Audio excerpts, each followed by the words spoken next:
Slow down, you stitch too fast. Take your time and just relax. Hello survivors, hi family and friends. This is Roy from Pootsie Sweetheart's Guide to Life and Other Disappointing Experiences with a fun experience. Rediscovering the new lost art of slow stitching. Don't go away and see how much fun this is.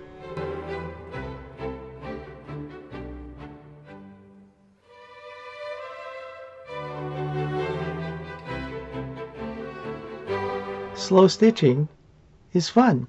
It's the art of creating something new using thread, yarn, fibers, material, fabric.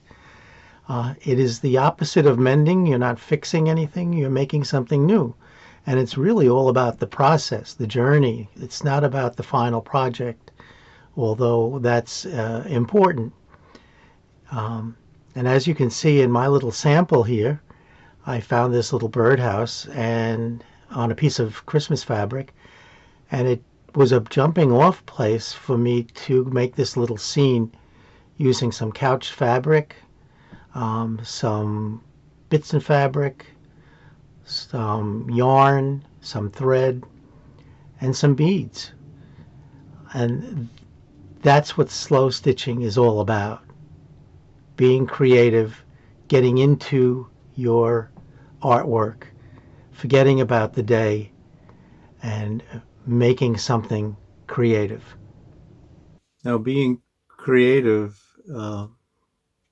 means you don't have to follow a lot of rules.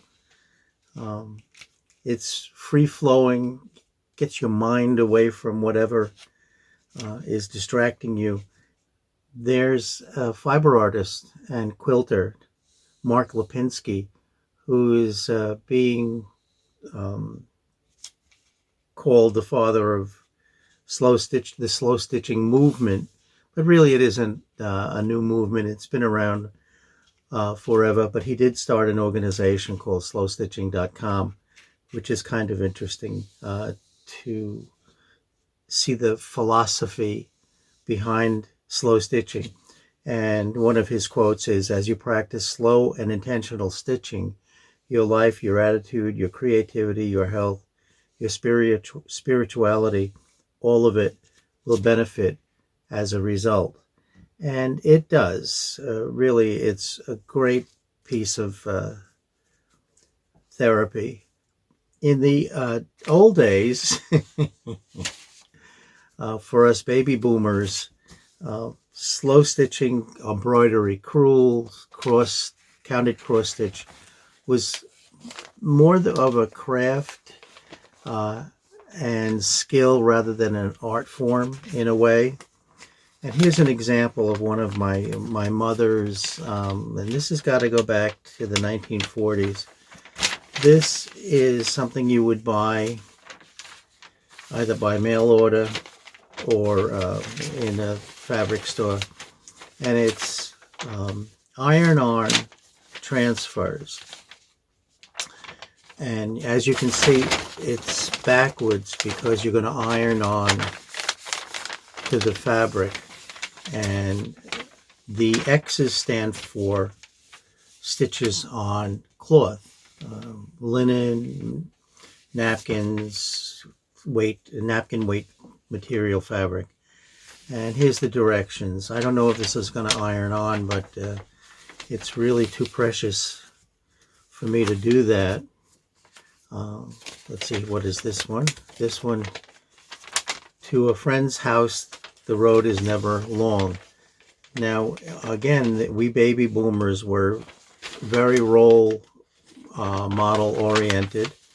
The girls took home economics, which included needlework and sewing. And my school was K-8, and the 8th grade girls took all the domestic courses, and the boys, of course, had shop. But now, of course, those lines, thankfully, are well blurred and exchangeable.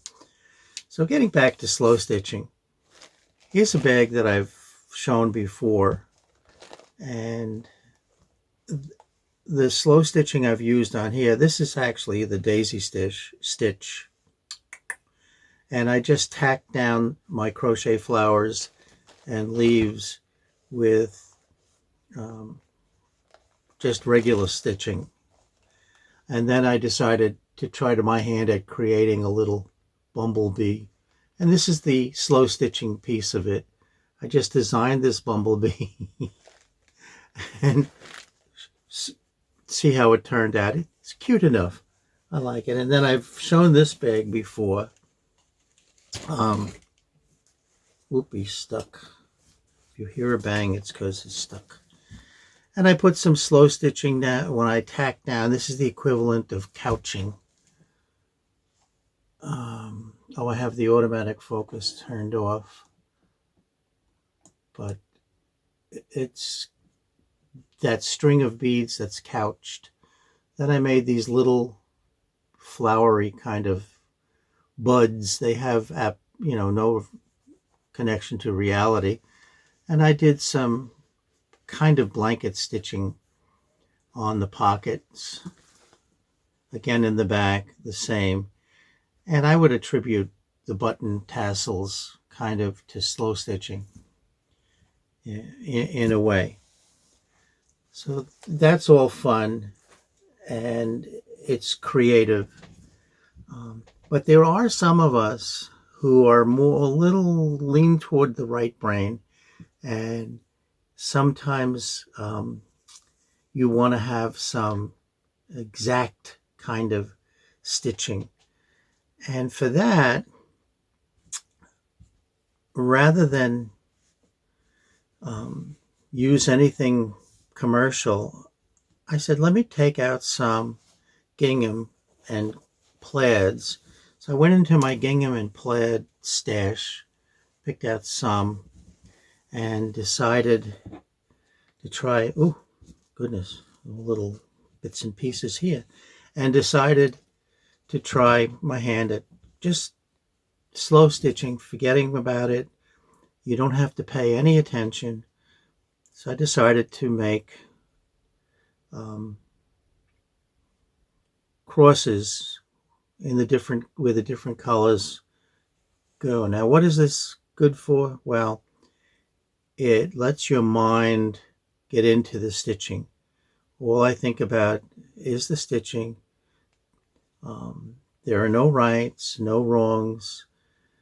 This kind of stitching trains my muscles this is my opinion anyway, for what it's worth. Trains the mind and the muscles to stitch straight if you need to, when you need to. Creativity also requires the tools and muscle memory, holding how you hold the needle, how you hold the thread. That's all part of it. And you continue on that path and wind up with a piece of artwork. And this is how my little sample ended up. You can see how tailored it looks. And you may think that this is like the opposite of slow stitching, but for me, this is how my little panel ended up. The joy I got, the distraction that I got from making this, I got from making this. And I attribute that to slow stitching. Even my little bird, see my little bird going into the house. He's cute. And I put some beads on here. The beauty of slow stitching on a grid is you can get a piece of artwork that's very tailored and has a structured look to it. And you may want that. You may want the free form. You may want this. So I think practicing on gridded fabric frees you up to gain the skill of straight stitching A daisy stitch or a bullion or whatever requires some skill. So slow stitching doesn't just mean you don't use any skills involved. It means you practice holding the needle in a way and holding the thread in a certain way. And this is what you come up with. Now, this is going to be a pocket. It'll go on a purse like this. This will be these two things. Is there a third? No. This is going to be, I'm going to cut this out and make one of the pocket prayer quilts blocks. The back will be, oh, by the way, when my mom did needlepoint or did embroidery, the back had to be very pretty. I would have failed. I would have failed home ec with this. But that's the idea. Mark Lipinski says, let's see if I can find his quote, and maybe I'll end with that. Mark Lipinski says, like life, slow stitching is a process.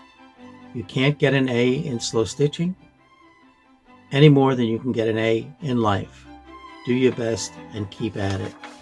So this is all about practicing and using the small little piece of artwork for maybe something else, or just using it for fun. So this is going to be pocket. No, where's the other guy? He's missing. Oh, this will be a pocket on a handbag. Look at how pretty it's going to be as a pocket on another bag. Very pretty. So this is my idea of using a grid to help learn to slow stitch and gain some control if you feel that you need to. However, this kind of slow stitching where it's just so haphazard, but it had a goal in mind. The end product is pretty.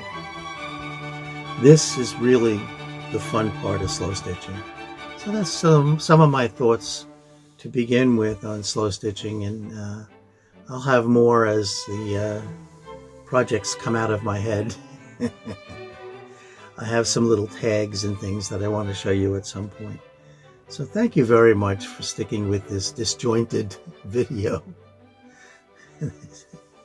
I hope you enjoyed my adventurous slow stitching journey.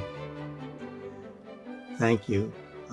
And as I always say at the end of my videos, please be safe, be smart, stay well. Please hit that subscribe button. Ooh, I have a green undershirt on that shows off my green screen. And stay well, please. Bye for now.